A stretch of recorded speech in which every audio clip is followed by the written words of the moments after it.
Welcome back, everyone, and we are here getting ready for game two. We will be having, I've just lost my notes there. We will be having Gangsters versus Velvet Vixens for game two. So, just while we had a quick look there, really looking forward to seeing these two teams stack up. Some really interesting matchups by the looks of it. hmm Um, we just had a quick discussion while we were in our break. What sort of picks are we expecting to see come out throughout this?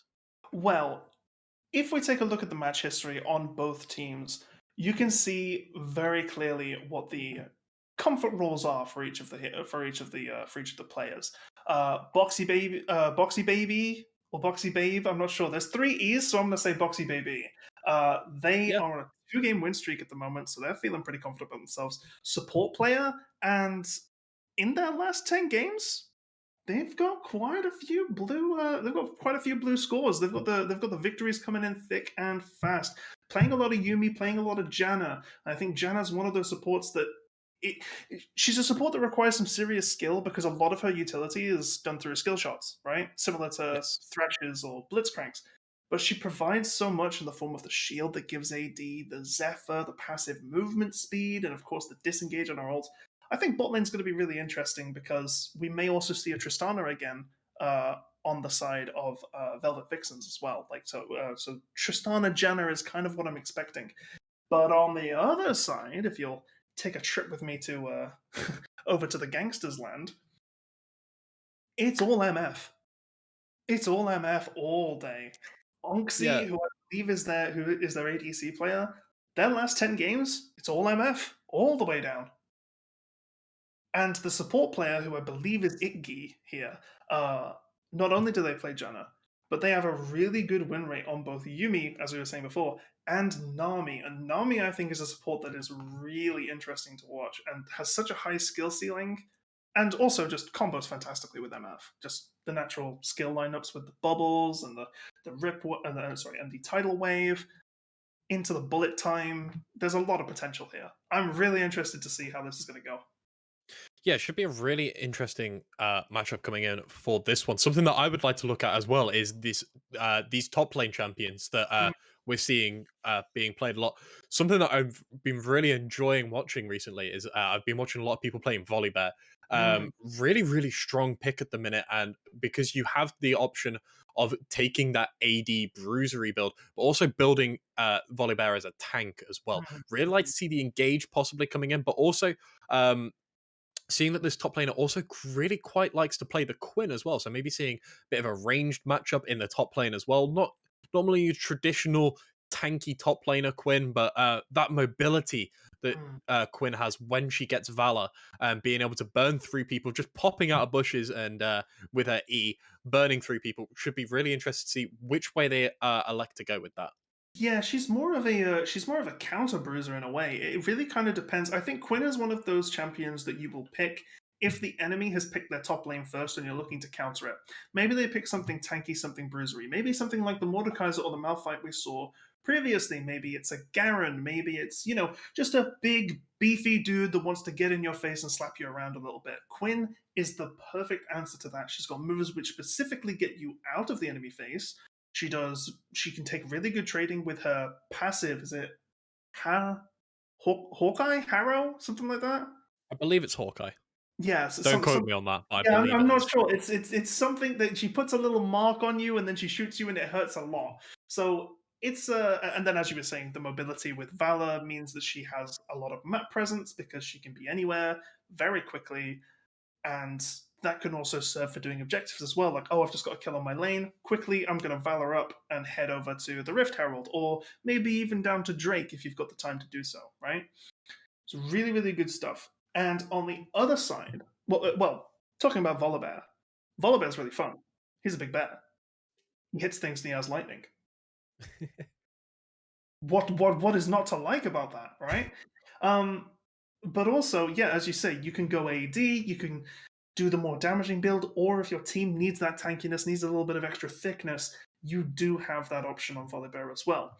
And if you're extra spicy, if you're the kind of person who goes to certain chicken restaurants and asks for extra hot, then you can also build him AP and just burst people. But, Yeah, but, and but we won't talk about that. The world isn't ready. The world isn't ready. Uh, something that the world should be ready for, though, is our sponsors for this broadcast. Ah, yes. This wouldn't be possible without Logitech G. Thank you very much for sponsoring. Unite students as well. You can go ahead and book in over 20 or around 25 cities across the UK. You can go ahead and book for your 2021-2022 academic year, and also Twitch student as well. Thank you very much to all of the sponsors that we do have on this broadcast. Looking forward to this draft as we can be hopefully heading in soon. Um, Something as well, really quickly want to take a mention up before we do head into the draft. Uh, as I've just lost all of my tabs and lost all of my notes. Um, Something as well we mentioned about these players, they like to take sorry, on the side of the I'm losing my voice already. It's okay. Take a sip of water or something. It's It all right. happens. As we look at the gangsters' sides, we see that there is a lot of misfortune being played. And you said that in their last 10 games, their bot lane are probably the only thing they've really played is misfortune. But delving a little bit deeper into their stats, they're actually a very, very strong Kai'Sa player.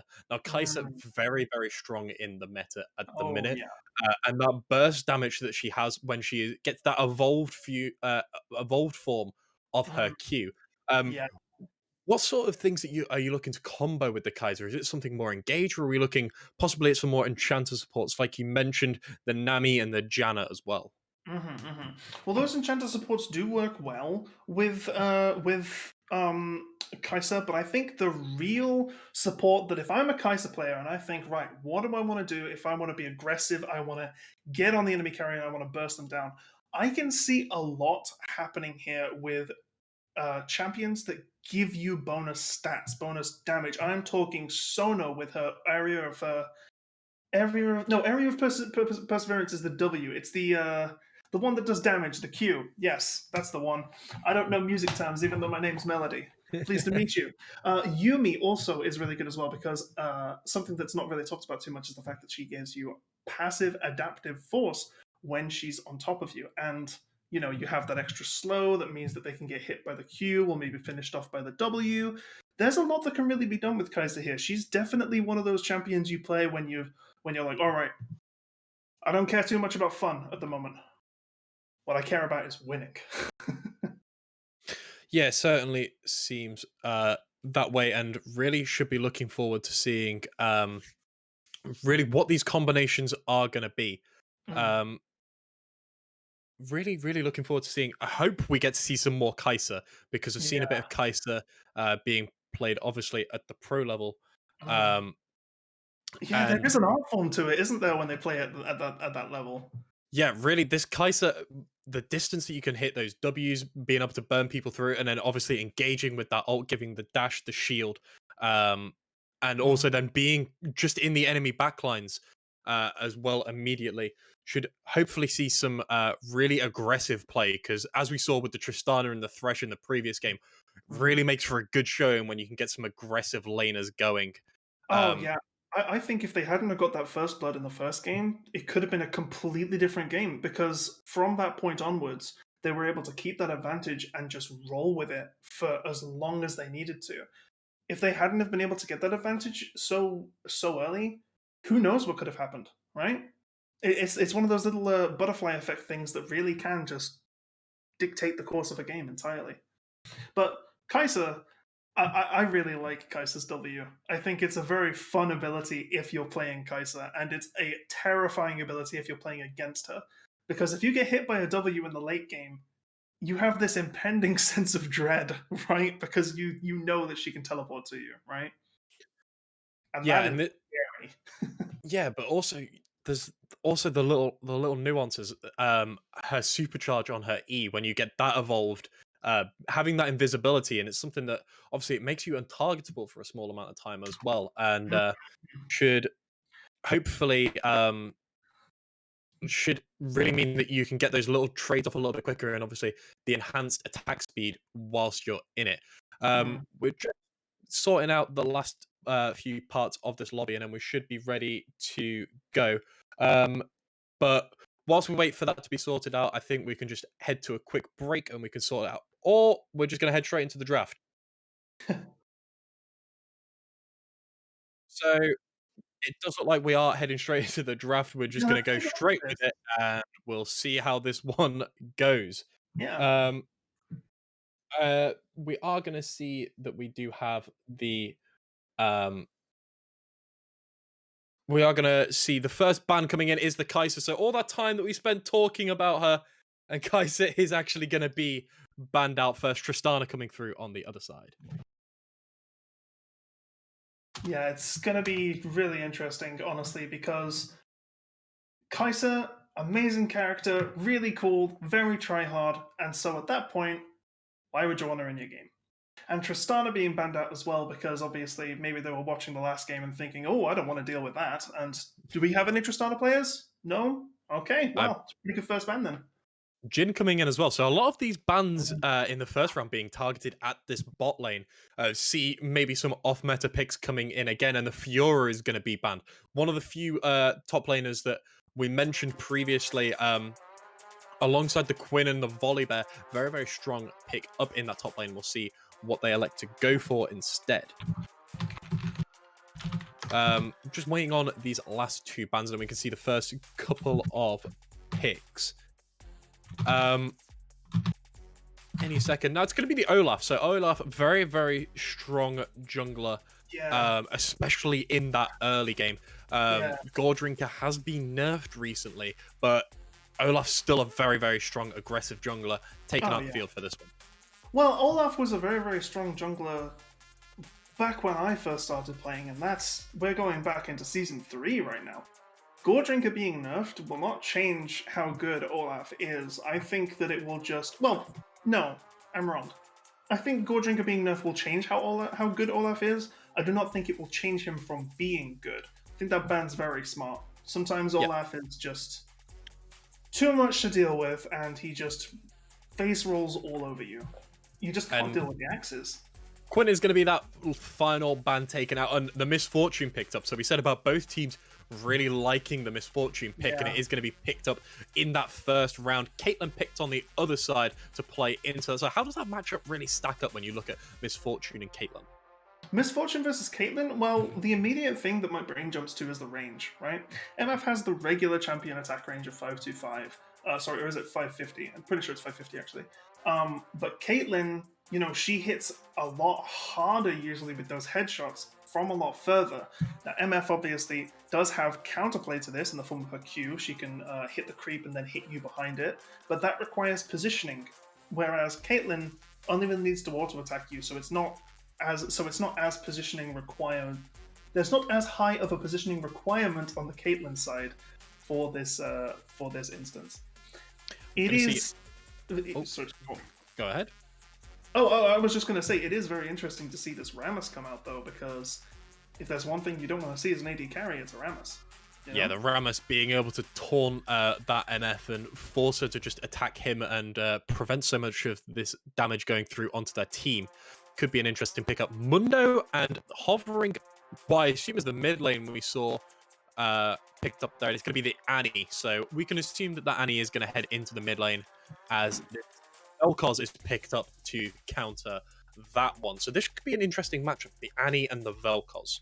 Yeah, it could be very interesting. Well, I think in order to determine how this lane's going to go, we need to kind of see what Harmonix is taking as their degree, because if it's geometry, then they might win. No, but for real, it's a really good matchup for Vel'Koz there, I think, just because, again, we're talking about range on bot lane. That translates over to the mid lane as well. Vel'Koz can do more from a distance than Annie can, but if you get into the Annie zone, the circle around her where she can just do whatever she wants to you, you're Vel'Koz, you're a squishy tentacle monster. You are going to get, just popped, really, by all the AP damage that's going to come at you. But if you can keep your distance, harass her down. I have done a little bit of research, and it does say that Annie is very prone to being melted by deadly lasers. So these kind of things do come into count.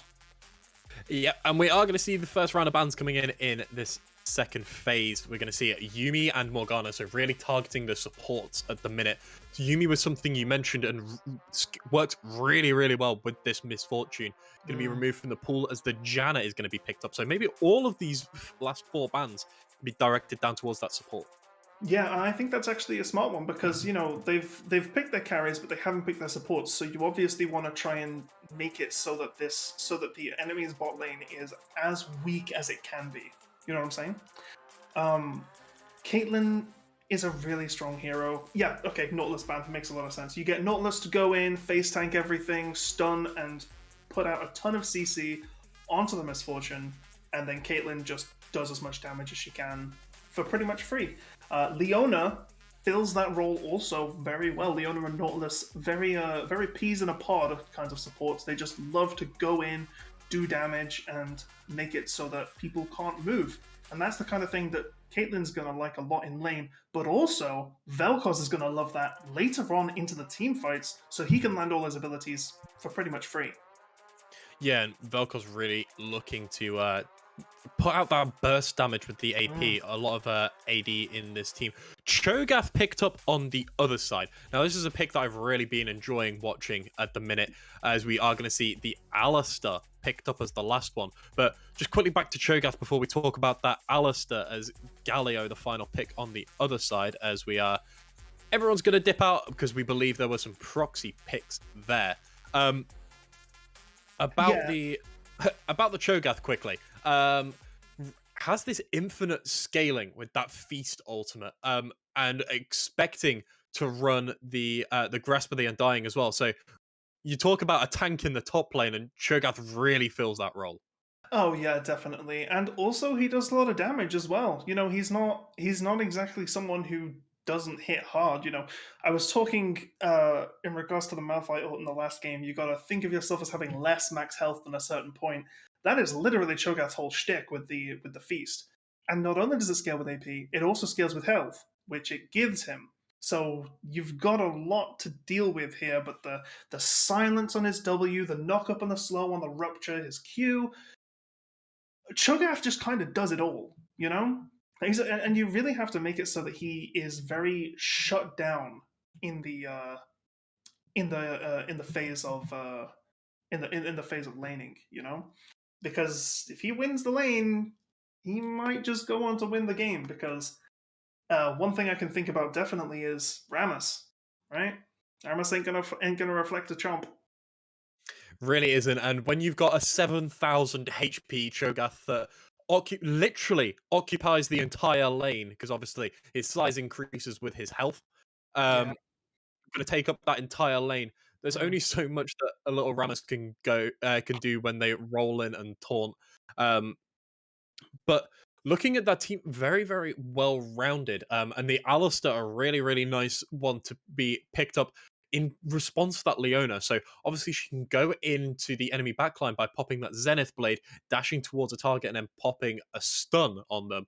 And Alistar, as soon as the Leona comes in, can immediately just headbutt her back out. Yeah, he can say, actually, no, not in my house. I love Alistar. He's such a fun champion to play, right? Sometimes you just have to reject modernity and embrace divinity, and that right there is what Alistar is all about. You just smash the ground and you knock people up and you headbutt them into position for your carries, and then you just stun them with the trample, and then, oh, I'm in the middle of the enemy team, I'm very vulnerable, psych. No, I'm not. I take 70% reduced damage for 8 seconds, and I'm just going to continue to just destroy all your game plans and disrupt you as much as I can. He's a really fun hero, and I think it's a very good addition to the side of it's gangsters that Gangsters, yes. gangsters was the team that picked it. Yes, yes, yes. Okay, cool. And also can actually really combo very, very well with that Misfortune as well. Mm, mm. So by the Alistair going in and getting a knock up there, or a stun off, the Misfortune is then able to just ultimate for free into all of that and put Oh out yeah. so much damage as we are back for the draft once again. Proxy picks have been decided, I believe. We're all back in the lobby. We're Mm. able to actually see what's going on properly. And Zoe being banned out, I would have really liked to have actually seen that Zoe picked up. It was hovered earlier. but it is actually going to be the Annie picked up. A bit more of a safer pick, sit back and then build up that passive stun. And when you have that stun, combine that with summoning Tibbers, really you can put out so much burst damage as well as locking someone up with CC. Yeah, no, I think it's a really interesting one. Honestly, you've really done a fantastic job of just describing what the roles of the different team comps are there, and also I do just want to say that yeah, Zoe. I think whenever I see someone hover Zoe or pick Zoe, especially in a an official tournament game, there's always a little bit of wonder, a little bit of childlike wonder in me because I'm just like, oh man, what if they're like amazing at Zoe? Because you've seen those like Zoe one tricks that just manage to pop people in the most crazy scenarios, you know? Yeah. It always just makes me wonder, oh, what if, you know? And something that we really didn't really touch on, Galio was that final pick and is actually going to be in the top lane. Somewhere you don't really normally see Galio normally in the mid lane or as a support. It's interesting to see how the Galio is going to play into that Cho'Gath, but obviously on that W passive, getting that free magic shield, going to reduce quite a lot of the damage coming in from Cho'Gath. Is that perhaps a counter pick, or do you think that's something more of a comfort side that they've opted to go for? I wouldn't call it. Well, not everything that counters something is a counter pick specifically. I think it's more just one of those things where Cho'Gath and Galio are both big, tanky dudes that do magic damage and like to be in the middle of a fight. They have different ways to disable heroes, and also they have different levels of engage that do different things. You know, they are very similar in terms of concept, and I think it's mainly just a comfort thing because for everything that Galio does that sort of counters Cho'Gath, Cho'Gath also likes to be where Galio likes to be. They're both champions where the matchup doesn't really feel like it's 5-5. It more feels like it's 6-6. You understand what I'm saying? Yeah, it really does. But that Galio being able to provide that global pressure with the ultimate, obviously the knock up and then the shield that it provides as well, maybe preventing some of the engages coming in from this Alistair, or maybe if someone does get hit by that stun from the Annie, allowing them to perhaps be saved shortly. Yeah, no, that is definitely something to keep in mind about this Galio pick, is that they are more mobile than the Cho'Gath. Definitely, yes. As we do wait for the spectator delay now, we can just...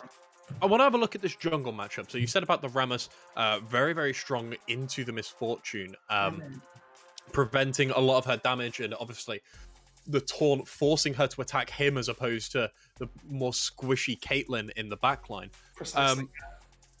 But then you have Mundo on the other side, someone who we haven't really seen as much lately, is coming back to prominence and awaiting that graphical update. What is it about Mundo that makes him so strong, and is it really a good pick into the Rammus when you know that the Rammus is looking to build that Thorn Mail and apply that Grievous Wounds? Now, people who are dedicated viewers of the Newell and watched last season will understand that I am a very big fan of Dr. Mundo, and when he was picked in the last series, I was absolutely through the roof, and that has not changed at all. I think Mundo is a fantastic champion. I think that the main thing that he does is he's big, he's tanky, he goes where he pleases, and there's not really much you can do about that. Rammus is a natural-ish counter in the sense that Thornmail does provide Grievous Wounds, and that does shut him down a lot. But in the same space, something which kind of speaks to the larger composition here is gangsters have seen the Rammus pick, and from that point on did not pick a single AD hero. Right? Yeah, everyone else. It's all AD. So it's all AP. You know, they don't have this. Yes, Rammus builds the Thorn Mail to counter the Dr. Mundo and the Misfortune, but then you've got 3 heroes that don't care about it. Yeah, the Rammus pick obviously not going to be as effective because of that massive amount of AP that they have, but the Misfortune is really going to be requiring the peel here. Obviously, Cho'Gath has his silence and his knock-up. You have Mundo being able to slow, you have Annie being able to build up a stun, and then all of Alistair's CC, the knock-up, the knockback, and the stun as well. Mm, Is that going to be? Is that how you feel this team is going to play? Try and mm. focus around this misfortune and kind of just provide a bastion, a turtle shell around her to make sure that Ramos isn't getting in and being able to taunt her and remove her from the fight. Quite ironic that they would be forming a defensive shell around Misfortune against a Rammus, right? But yeah, I think that they are really kind of trying to pull together a full Protect One strategy for this Misfortune because, as you were saying, Cho'Gath, Elistar, Dr. Mundo, something about them that wasn't really mentioned that I really want to just kind of hit home for the viewers is the fact that these three heroes exert pressure just by standing there. You don't want to be in melee range of any of them because it goes against your natural instincts. It goes against your game sense to do so. And that in itself is a form of crowd control in a way. You know what I mean? So this peel, they've got a lot of champions that can peel for this MF. I'm just wondering if it'll be enough to stop the insane amount of engage on the side of Velvet Vixens. Rammus can make engages. It's what he does. He powerballs in, he taunts someone, engages there. Galio can then follow up on that by immediately ulting onto the Rammus, and you've all of a sudden got two champions in the middle of everyone else, and most likely three stuns. Vel'Koz can follow up with AOE damage. Caitlyn can pick off high priority targets. Leona as well can serve Rammus's role if Rammus isn't there or if she's in a better position. And then either Rammus or Leona can follow up, kind of clean up the outskirts of people who maybe didn't get stunned, people who are positioning better than the people who got stunned. There's so much force and pressure behind Velvet Vixens here. I think it'll be really interesting because I was talking about full protect one. They are going to need to do some protecting with with a comp that can just home in on the enemy team like theirs can. Yeah, and so as we were loading in, we got to see the keystones that have been up here. Um, Something that I didn't really expect to see coming out from the Doctor Mundo. It's going to be Hail of Blades as that keystone. Um, you're a big fan of Doctor Mundo. How does Hail of Blades play into Mundo's kit here? Uh, well, I guess the most important thing about Hail of Blades in this instance is the fact that, well, well, I here's completely the thing. agree. That's Here's the thing. my Here's the thing, that's right? go for it. I understand how it looks. I understand how it looks. Flame footwork is always what you take on Mundo Jungle, or at least it's always been what I've taken. But Hail of Blades, I had to do a little bit of thinking right there. I was, having my little Jimmy Neutron moment while I was, thinking of ways for this to work. He can actually exert a lot of burst damage through his E, Sadism, that gives him bonus attack damage based on his missing health, up to 75 at max rank. So all of a sudden with Hail of Blades, he does a big headbutt on you as his first attack, which does bonus damage, and then also can then follow up with two empowered auto attacks straight away. And that's actually really good. That's a lot of damage in the early game, and it actually adds a lot more to his ganks. Because if you manage to get a stun for him, or you manage to do something like that, or even if he manages to cleaver you and get in auto attack range of you, suddenly you might notice your health disappear. So I think that is the reason for Hail of Blades here, though it's a bit spicy. It's on the spicy side, you know? It's clearly the Mundo looking to be very, very aggressive and looking to be very, very strong in these Mm, ganks by yeah.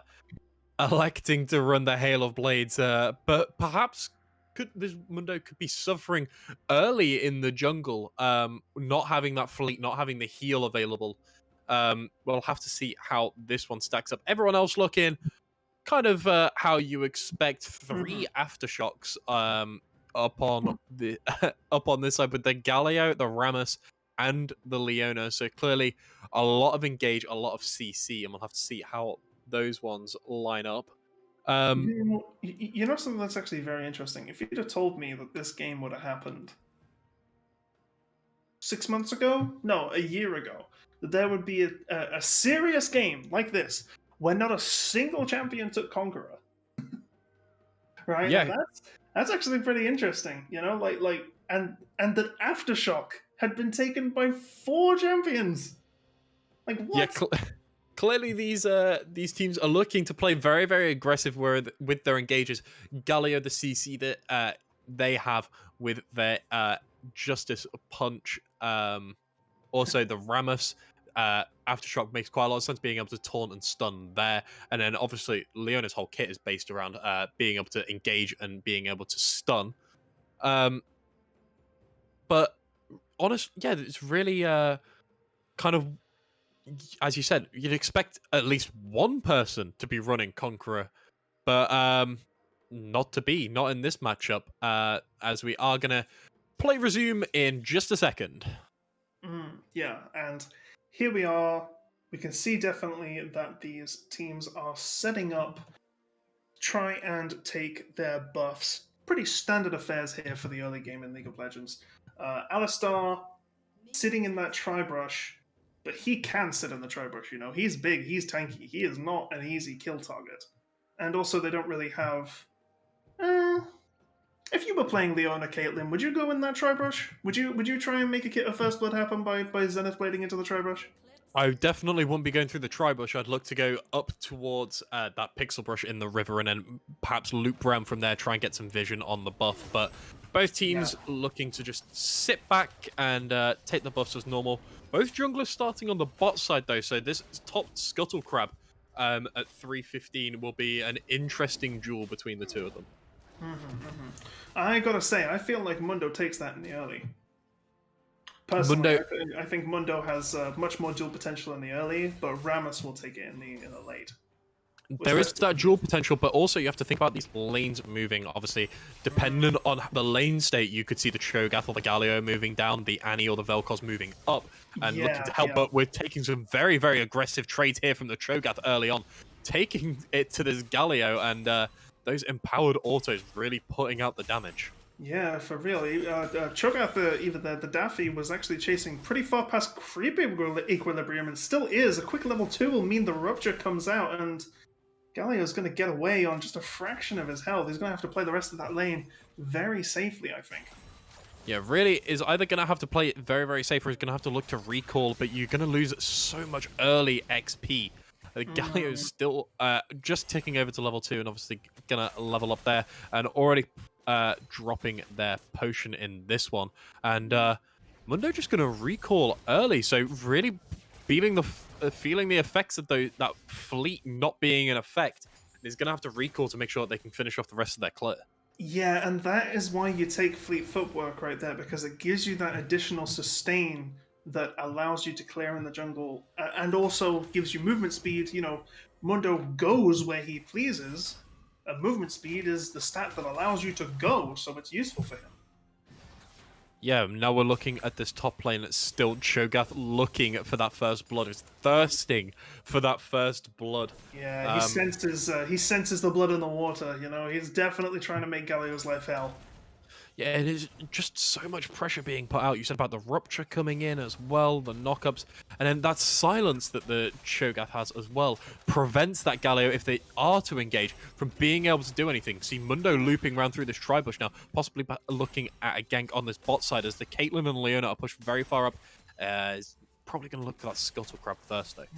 Well, they have it warded, but they're not going to react to it. I don't think that they're too scared of Mundo at the moment, which is understandable to me, but as we see here, is going to be the Galio getting the taunt off. Is it going to be enough though? And the aftershock is going to be propped. The Rupture comes in, knocks up that Galio. It is going to be a flash out, and you're more than happy to take that if you are the Cho'Gath in this matchup.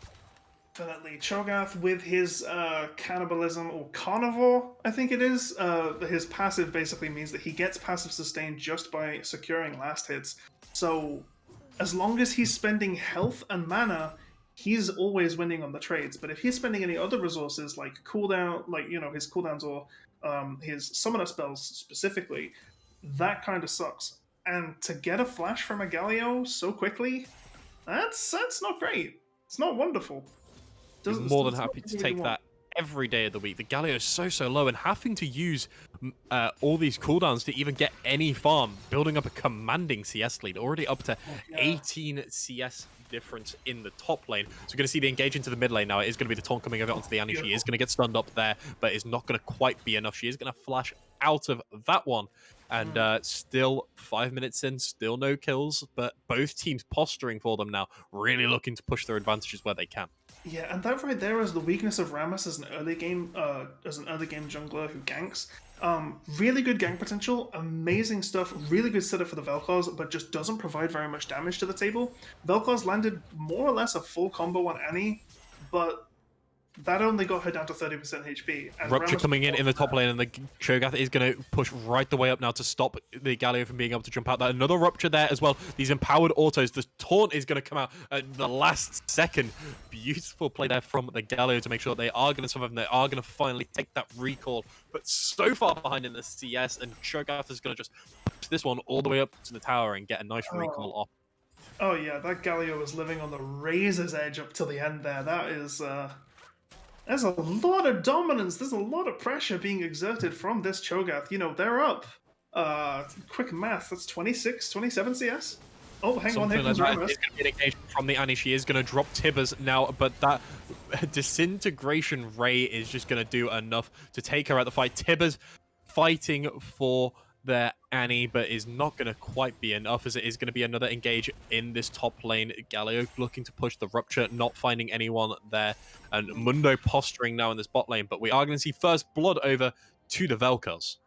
Yeah, and that is kind of just how it goes, and Vel'Koz really good to follow up there. That laser is just so strong at securing kills in lane when followed up with a good gank from the jungler, right? And Rammus, like we say, he's really good at keeping people in one spot, and that is exactly what you want on Vel'Koz, because all your abilities are ground target.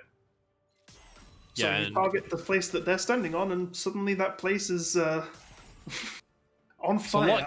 It's a lot easier to hit, especially when they are completely locked up by that Rammus. The taunt slowing them right down, the knockback as well. So, looking back at this top lane again, we've seen the matchup so far. The Galio was able to get a recall off, as we are going to see a taunt and a Rupture coming in now from the Cho'Gath. Cho'Gath is still taking this trade very, very aggressive despite the HP deficit. Galio is able to back and get themselves a null magic mantle, so reducing the amount of magic damage that is coming in from this Cho'Gath. But even so, still losing out on a lot of these trades. The Rupture and those empowered autos, those spikes coming out and doing so much damage to this Galio. But Galio is still looking to force this one in and possibly going to need his jungler to head up and give him a hand. But first Drake is going to go over to Mundo, as we are going to see Rammus looking at something, maybe trying to take that one, but no siree, backing right off as Mundo's heading bot side. Yeah, that does kind of suck as the jungler when you see them doing something and you want to kind of interfere, but you just don't see the opportunity to, so you have to back off into your own jungle. It's a really sad moment for the Rammus. So I'm definitely pressing F in my heart for him right there. But the thing is that they managed to get the Cloud Drake. Cloud Drake not all too important here, but actually could be more important than we think. Here comes the Rammus being engaged. It is going to be the Xenoblade coming in from the Leona, and it is going to be the Emma flushing away, but it's not going to quite be in time. It is going to be the Emma falling so low. The first kill going over to that Caitlyn, doing so much for her, but beautiful engage from this bot lane and jungle combination. Really well played, and they're going to look to maybe move up towards this mid lane. Annie finding herself in an interesting position. Xenoblade going in onto her. She's going to drop the Tibbers, but it's not going to quite be enough, as in comes the ultimate from the Leona, and that's another kill over onto the Caitlyn. But Tibbers still trying to avenge their Annie. Yeah, Tibbers does, when Annie dies, Tibbers enrages, increasing his attack speed and movement speed when he tries to hit other champions. So, you do have to be careful when you kill Annie in this instance. Yeah, especially that Caitlyn was so low, but they are just going to be able to drop that 50 cal net dash away, and the Leona going to stun as well. But another trade coming in this top lane. Cho'Gath not allowing Galio to have any of the CS, and when they are, it's always contested. You're paying for your minions with your HP. This Caitlyn on her back, though, able to get Noon Quiver, Pickaxe, and a crit cloak, so it's going to be doing a lot of damage, as this MF does have the slight CS lead, but down by 2 kills. That is one hell of a first back. Right, that is, I'm not sure if it's the first back, but it's one hell of an early back. Pre 10 minutes to have these items you're doing well on Caitlyn. And even if she's not winning on farm, she does have the gold advantage because of those 2 kills that she was able to pick up. And Yeah, just the slight, despite being down by quite a bit of CS, um, it does just have about 500 gold lead over the Misfortune, and definitely spending that so far.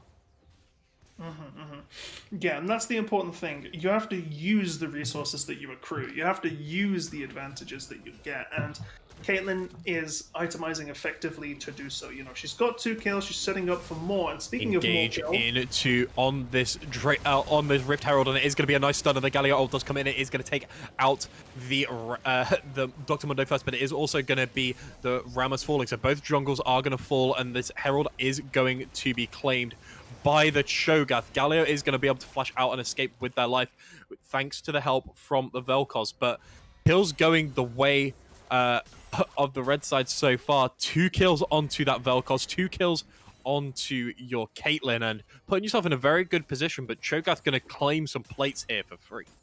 yeah, that was really, really good. Really, really well played from Velvet Vixens there. Really, really nice stuff, because the advantage that they now get from this Rift Herald is palpable. You know, it's like Cho'Gath was already dominating this lane. You know, look at the CS difference. Almost twice Galio's CS at 11 minutes and 30 seconds. And now they get 3 plates for free, and they were in a team fight. That, you know, they've got the passive experience from just being around. You know, it's some really good stuff. And also, I do just want to say that Vel'Koz and Rammus, Vel'Koz and Galio, fantastic team play there. Like, saving. I'm amazed that Galio managed to get out of that live. It was very close. Yeah, and we're going to see the Cho'Gath being able to back and get that chem tank now as well. So going to make them a little bit tankier and able to play a little bit more aggressive. Just for reference, despite there only being 500 gold between these two teams currently, as we are going to see Mundo engaging in Zenith Blade from the Leona, and the Rammus caught between a rock and a hard place. Down you go, Mundo, and back to your spawn platform. But as I was saying, the gold being fairly similar between these two teams, they're now only 100 gold in it, but there is a 1,300 gold lead in the top lane at the minute in the favor of the Cho'Gath. As we are going to see the Galio engaging, it is going to be the taunt, and the Rupture is going to be popped as well. So the level lead and this item difference is really showing as so much damage coming through from the Cho'Gath. That's another Rupture, another knock-up for the Galio, and chunking down that health. Clearly these items being put to good use. Yeah, the only problem with that is that, you know, obviously Cho'Gath is trying to kill the Galio, but Galio just has so much health, couldn't really get him down to a percentage which was chompable, you know? Because that's what he's looking for. He's looking to eat this Galio. He wants some rocks for breakfast.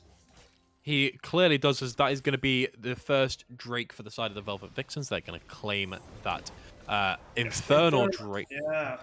And Caitlyn's going to be able to back and get herself a Kraken Slayer. Mythic's coming on the board now, as we're going to see a Leandri's Anguish as well for the Vel'Koz in the mid. Yeah, very good item on him, because it gives you that ticking overtime damage, you know, that does max health. And Galio, Vel'Koz is one of those heroes that wants to refresh that damage as often as possible. You know, they've got low cooldown abilities that hit in a variety of different ways and can very easily take advantage of the constant burning that it can give. You know, the ult is just the ult is just the biggest piece of the picture, right? But the rest of his kit just kind of cements it all together.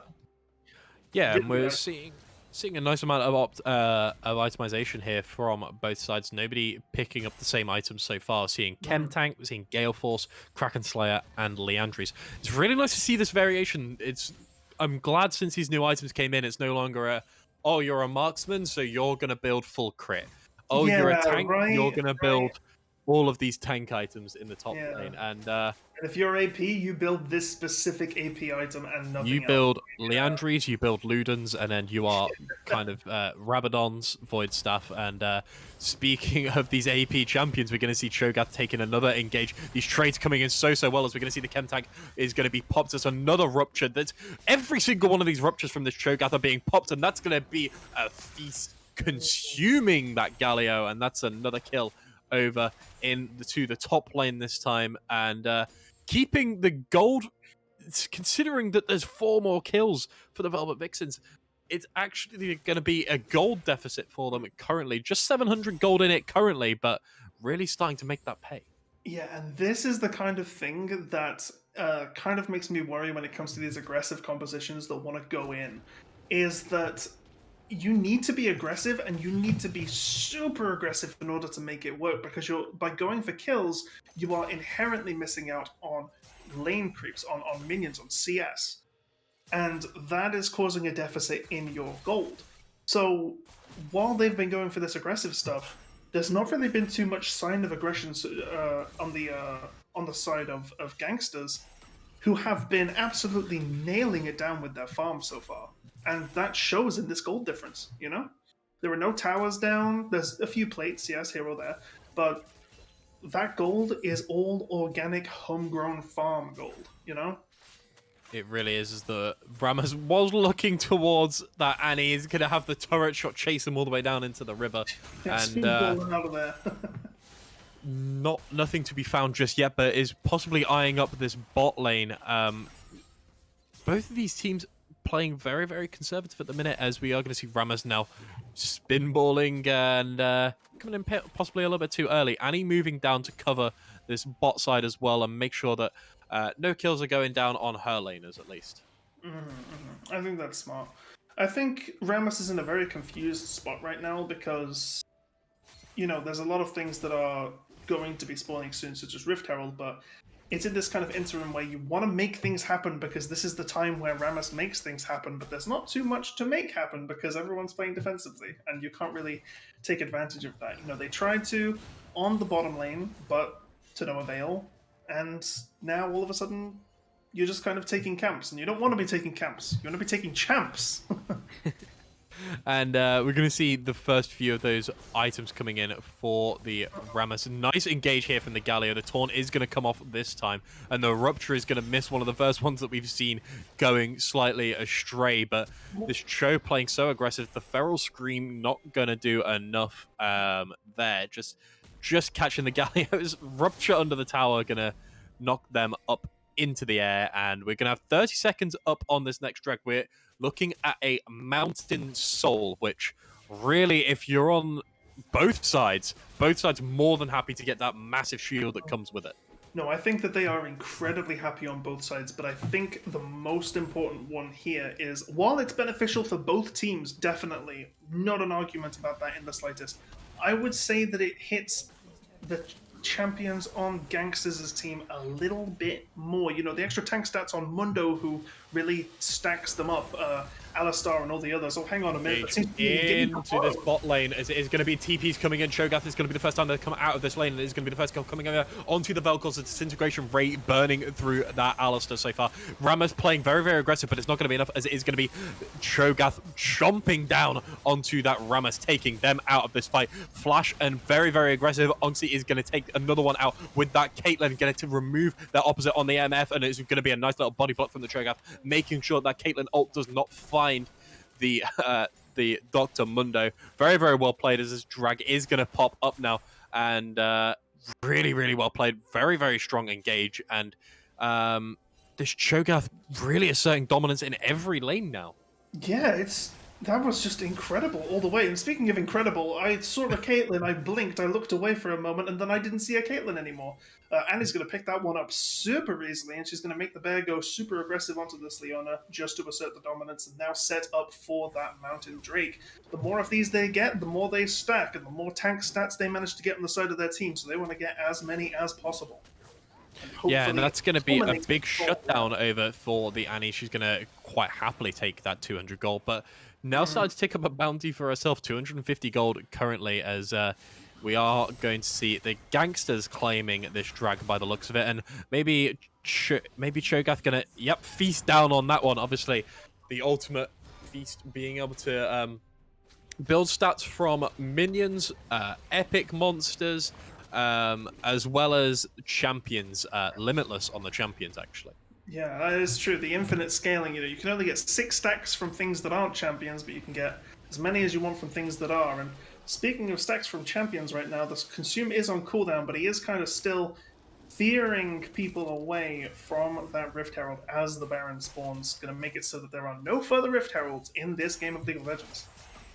Annie gonna pick up their mythic. Finally, it's gonna be the Luden's Tempest and a Blighting Jewel. So alongside those Sork boots, really looking for that magic penetration and ignore the Merc treads so far that are being picked up by the Galio and the Rammus. Really itemizing to try and burn through and be this AP carry that this team needs. Well, I quite like the magic penetration build here because the big thing that is stopping you here are the tanks on the enemy team. You know, you've got 3 very big tanky dudes such as Galio, who is the poster child for magic resistance tanks. You've got Rammus, who builds a fair amount of magic resistance. Like, obviously he's the armor boy, but he does build on magic resistance as well. And Leona gets a lot out of hybrid defenses. So I think that that's actually very good counter building for their team, because Annie is not lacking in terms of burst damage enough to get rid of a Vel'Koz or a Caitlyn at all. It's very nice counter building. Good stuff. Yeah, the only person we're waiting on for their mythic is going to be this Rammus. But it's interesting to see that the Alistair and also that the Mundo have elected to go for a Frostfire Gauntlet here. Not something that we expect to see on these champions, really. And was expecting more of your typical items for them being the Chem Tank or maybe the Sunfire Aegis or maybe even a Locket if you're looking at the...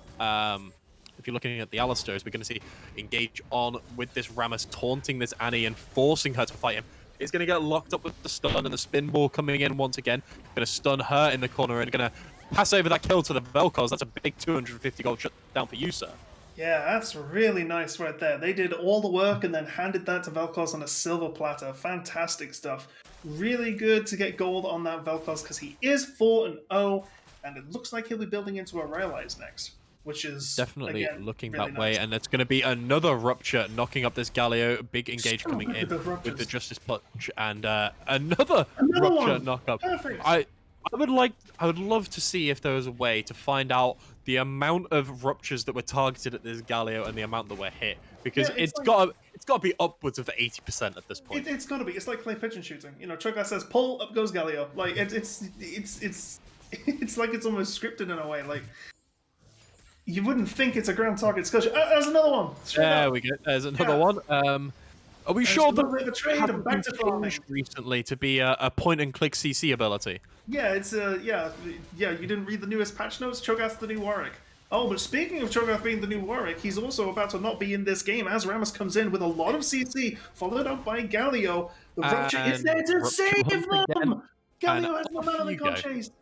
Oh, Beautiful little goodness. Rupture coming in from Cho'Gath, making sure it's under their own feet. Obviously not going to be affecting yourself with your own CC, and prevents the Rammus and Galio from being able to chase that one in, keeping that 200 gold bounty for themselves and keeping themselves with the gold lead. Yeah, that was really nice. It was classic. You know, they came in. It was really, it was a really good orchestration from the Rammus and the Galio, but they just didn't have the damage to deal with Cho'Gath, even if the Daffy didn't land that Rupture, right? It just happened to be a little bit of style points for the fact that they got the double Rupture and walked out of there, you know? Yeah, Cho'Gath probably going to survive that one, as they are going to pick up another full item. That's going to be the Force of Nature. There's another Rupture coming in, and these trades coming in so well, but seeing now that Galio's puts a few more points into that W, seeing the amount of damage that they're able to tank with that innate magic shield is going to be really, really nice for them and prevent these trades going the way of Cho'Gath every single time, as we're looking towards this next Drake 30 seconds away, and both teams posturing for it currently. Yeah, and Force of Nature is just such a good pickup for the Cho'Gath here because it gives him the movement speed he needs to be able to stick to this Galio like glue. He was already sticking to him, but look at this. Beautiful play from that Cho'Gath, ignoring the Galio to start with, taking down the turret, and then as soon as they're low enough, feasting down upon that Galio and extending their lead in this top lane, 3-0-1, and that's a big shutdown on that Cho'Gath's head.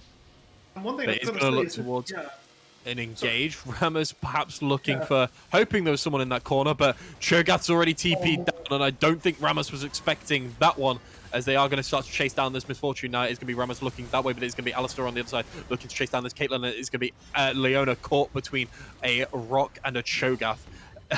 Misfortune chased down by the Ramos solo is going to get taken out, but will give over the drag for it. That's 2 mountain dragons given over to the gangsters here, and they're looking at a soul for the mountain.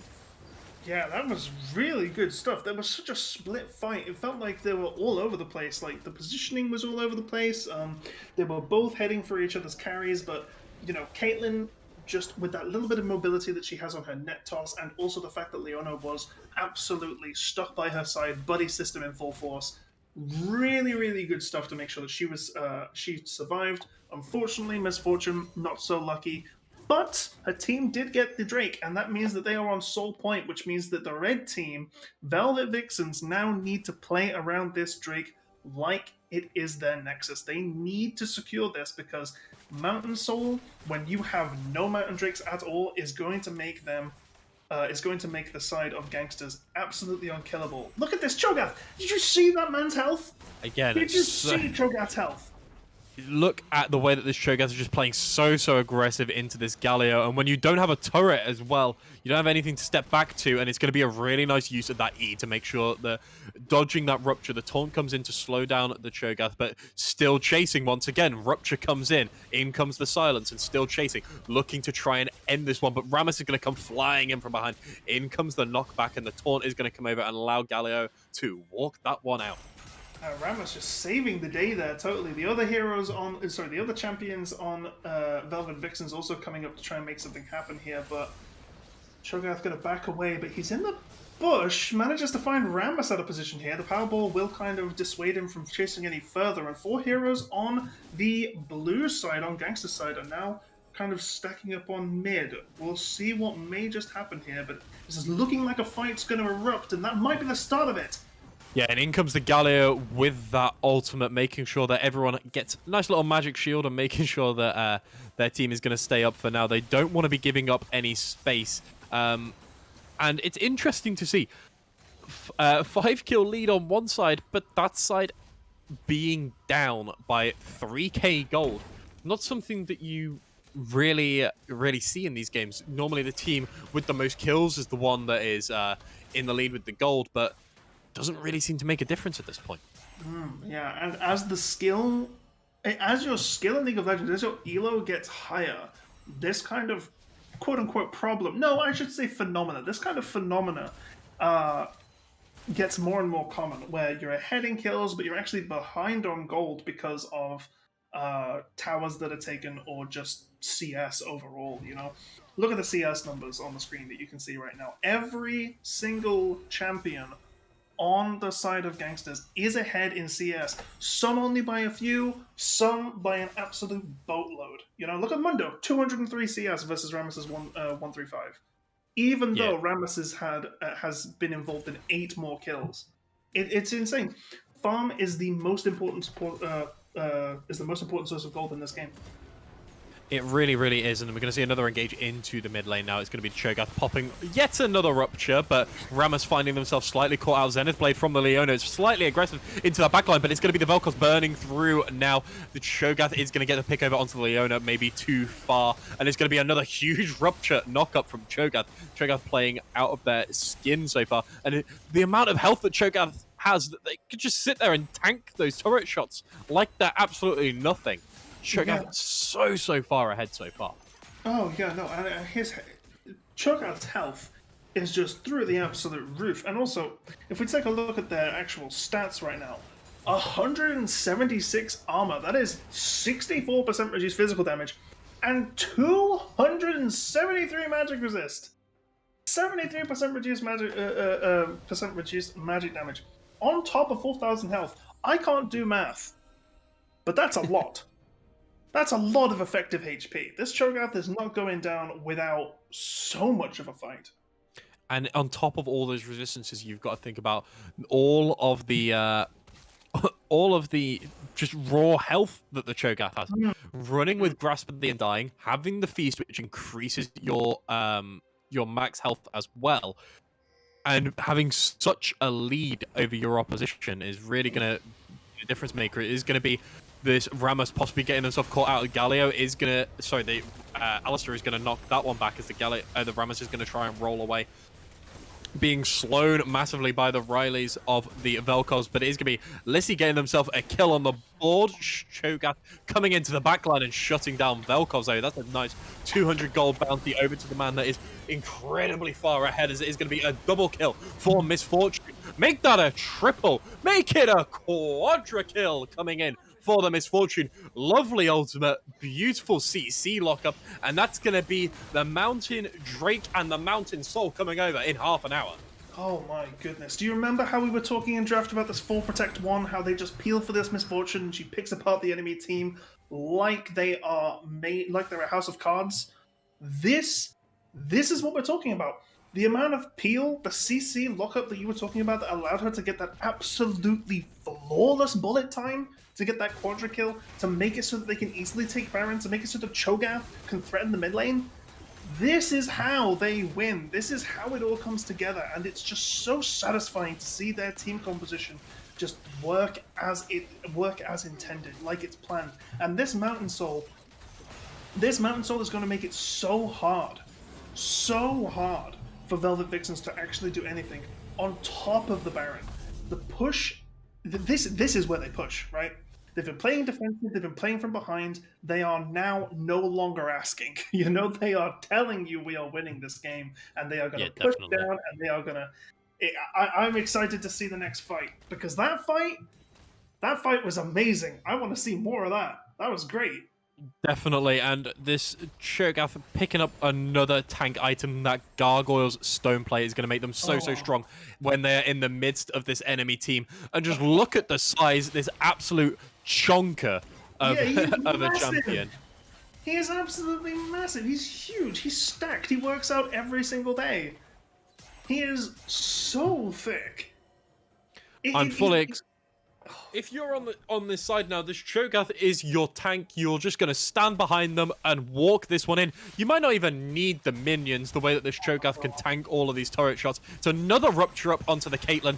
A lot of burst damage is going to flash and feast. Down you go, Caitlyn, and that damage is severely lacking now as the turret is going to be taken out by the Cho'Gath. It's going to be another massive fight still. In comes the Galio, big knock up with that ultimate and that magic shield provided, but it's not going to be enough as the owner is going to fall to the Mundo. Now walking this one in, Lacey's going to find another one on that Misfortune, taking out the Galio. Down goes the inhibitor, and this is the beginning of the end.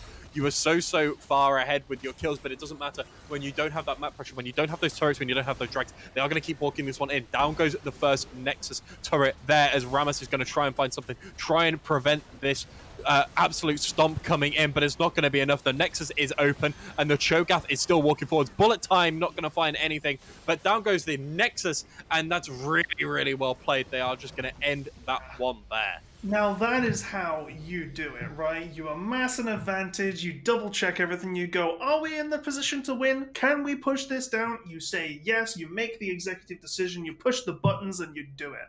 That is really good stuff. Fantastic play, and I just want to say, Cho'Gath was the star of the show there. 6-0-6, did absolutely amazingly, played fantastically, landed almost every rupture that we saw. Great stuff from the Daffy, definitely. Yeah, but wonderfully. Lissy's positioning. Sorry to cut you off. I am sorry. No, go for it. Lissy's positioning in that last fight was flawed. She was completely unchecked. She was around the back, around the backside of the fight, just subtly putting in shots here or there, and picking up kills and putting out the damage that she needed to without putting herself in any danger whatsoever. I don't think there was a universe where they won that fight, where Velvet Vixens won that last fight. That was excellently played by Lissy to follow up on the space which had been created by the rest of her team. And another note I do just want to put in, I'm sorry to bring this up for the Caitlyn's sake. I really am. But in the late game, at the start of that last fight, she landed a headshot onto Cho'Gath, and it didn't even break the Mountain Soul Shield. It's unfortunate when the Cho'Gath is that tanky, but wonderfully played from Velvet Vixens, from everyone involved in that team. And we will be heading to yet another short break while we get set up for the final game of tonight. We'll be back very shortly. We'll see you very soon.